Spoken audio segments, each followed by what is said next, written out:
Hey, welcome to another video from the Outdoor Analyst. Today I've got a video I have been very excited about for a long time, and that is, what does the Mora Garberg bring to 2024? Is it still relevant? Is it worth the money? And what's changed since it originally came out? I'll give you a quick hint. It's the price. And this knife is now really moved up the scales to be one of my favorites, especially when it comes to a budget knife. And yes, I just said Mora Garberg in the budget knife division. Why is that? Because it's 2024 and I see the stainless version of this knife for 50 bucks all the time. It is an incredible deal for 50 bucks. It is awesome. I love this beastie. It's a 4-inch cutting edge. I think it's actually like 4 1/4 when if you add in there little sharpening ricasso area there. But it's fantastic. It is a perfect little bushcraft knife. Full tang, which was the big deal when the Mora Garberg came out. And it has this polymer handle. Yeah, it's straight up plastic, and it has a little bit of a guard. I would say this is a knife that is probably not for a beginner. And I really do mean that. Because there's no guard here, I'll admit, when this knife first came out, I felt like I just didn't feel safe with it. Now, granted, I've been just living the feather sticks lately, and I really do like the ability to get up super close to the blade. So I don't mind that there's no guard here. This is kind of the Puko style almost, not quite, but it's kind of the look they were going for. And it is really an awesome knife. It comes in 14C 28N is the steel they use. It's an upgrade over the original stainless that they have, like 12C 27. Is that what it is? Whatever. The original stainless it's okay. It holds an edge for an okay amount of time, and it's super simple to sharpen right back up. So how can I kind of talk about this as a budget knife in 2024 when these still exist? When you have your 511s and your Eldresses for 10 to 15 bucks or free half the time from Blade HQ, or these are around like 20 to 25 bucks. Because this is the next step up, and I don't think there's really much that you can get with a good steel. This is basically, think of it very similar to VG10. That's kind of how I see 14 C28N. It's basically just a newer version of, I don't know if it's newer, but it kind of just acts like VG10. And a VG10 knife for 50 bucks that has a perfect Scandi grind. Granted, it doesn't come truly Scandi. It comes with a little bit of a secondary bevel / a V-edge on there. You gotta strap it off, and once you strap it off, now you have a good Scandi. So I do suggest, as soon as you get these in, the edge that comes on it will actually dull really fast. I've seen it from tons of people. First thing I did was just take this knife, strap it a little bit, get that secondary edge off, and it has been fan-freaking-tastic for me. And it has such a sharp 90-degree spine on there. This thing throws sparks like crazy. It feels good in the hand, has a good weight. It's around like 6 ounces. And it's really been an awesome knife for the price. I've always recommended basically the Mora Basic or the Mora 511 for a first-time knife buyer, especially if they're just going backpacking. This thing weighs like 2 ounces. It is so light. It is perfect for backpacking. I think this is the carbon version. It is. This is the carbon. So that's the 12C27. So this is basically $10.95 for like 10 bucks. It's unbeatable. It's ergonomic. Nothing special. It's a rat tang. I think the tang one on these goes to about right here. So that's okay. They're still pretty darn strong. Versus this, now you can actually like not worry about baton and stuff with this. Yeah, I wouldn't go through anything crazy naughty because it's not the toughest of steels. It's still a stainless. You can get this in a carbon, but the carbon still usually costs like 70, 80 bucks. This is a 50-buck knife, and for 50 bucks, now you're in just like regular Amazon gift card range for your Christmas or your birthday, essentially.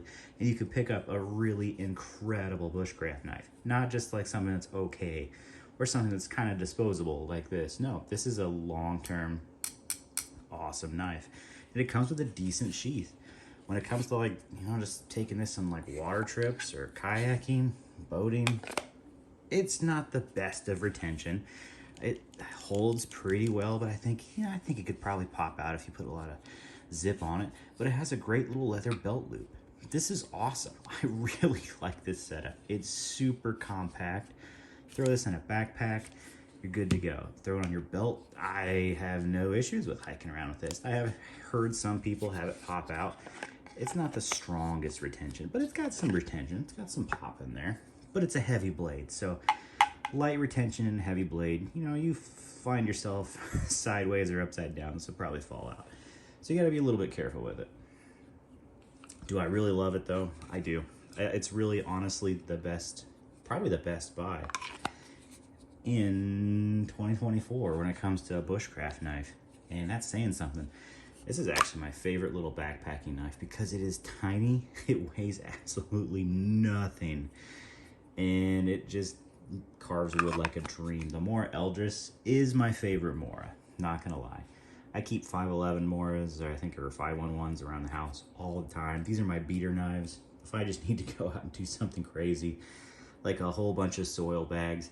It used to be my Falcon Even F1. Now I just throw more out there. Easy to take care of. Easy to just re-strap up. But this knife it takes the cake. There isn't much out there in this price range that is a really true awesome quality knife. Besides just kind of like your throwaway Moras.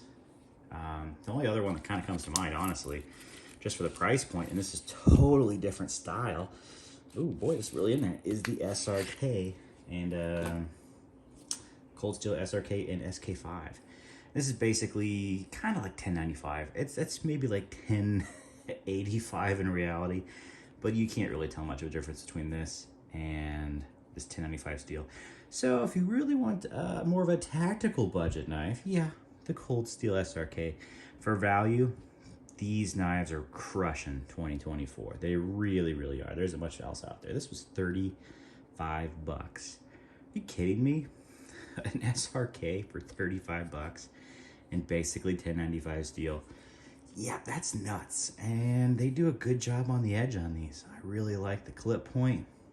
SRK, I mean, the SRK has really come a long way. You don't have that massive sharpening joil there. They brought it all the way back. It has a nice kind of hollow grind to it. This is a great tactical knife. You really can't beat that for the money.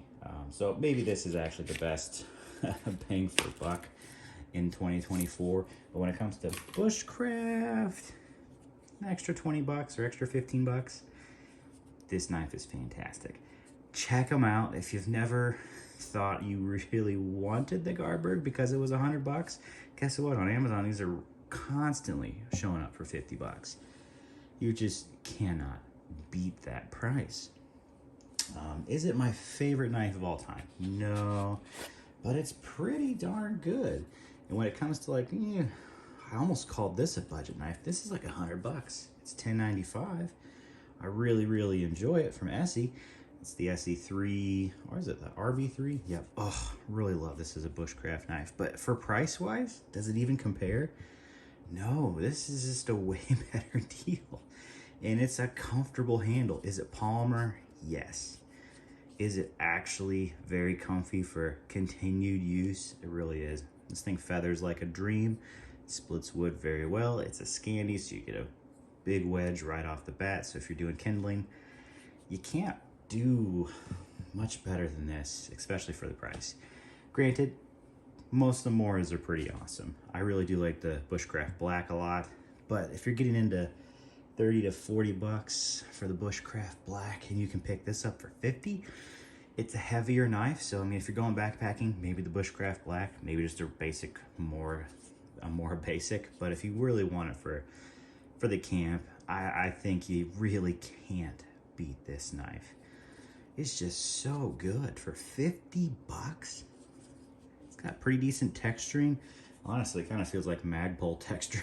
It's very, very similar. It's the MOE grip, but basically for a knife.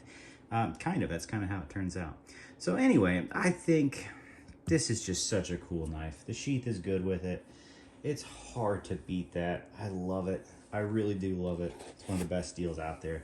Budget deals for 2024. The economy may be in the dumps, but Mora is really pricing their stuff how they probably should have all along, or at least other companies are pricing more how they should have all along. For 50 bucks, this knife is amazing. For 100 bucks, I'm probably gonna say go the SE route. Pick a different knife for 100 bucks. There's better stuff out there, but for 50, nope. I think that's the best one that you can get for the money if you want a bushcraft knife. I really do. An all-around long-term bushcraft knife, not just a kind of a cool throwaway knife that, yeah, you can, it's okay to lose this knife. I don't mind going backpacking with this because it weighs like 2-3 ounces with the sheath. It's so light, does everything you need. And then if for some reason it doesn't come back from your trip, that's okay. This was like 10 bucks. I'd feel a little worse for 50 bucks. I wouldn't want to lose this. This puts it in that next level of keeping, and it's that's just why I like it. It's the next step up, and not for an insane price. So if you like videos like this, hey, like, subscribe, leave a comment down there. Is there another knife that you think for 50 bucks is better in the bushcraft world? Ooh, let me know. Let everybody know. Throw it down there if you can find it regularly for that price. This is something that I've seen now for easily 6 months for 50 bucks, back to back to back. If there's something that's as good as this, throw it down. Just let people know. I just want everybody to have really good options this year and not have to like go crazy price when stuff like this exists. It's pretty freaking good. All right, I will catch you on the next one.